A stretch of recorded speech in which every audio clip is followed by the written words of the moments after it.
Hello friends, in this video I will show how to fix OneDrive high RAM usage in Windows 11. So to resolve this problem, you have to copy and paste this command.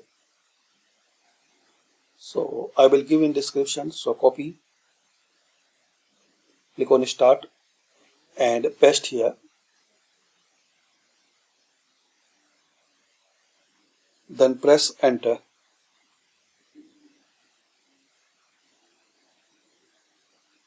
If you see no result found, if you see Windows can't find message, so copy and paste this address.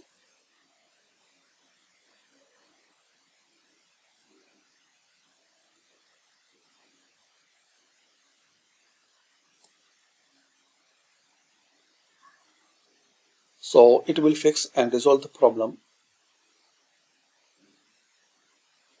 If you still see a Windows can't find message, so now this time copy and paste this command.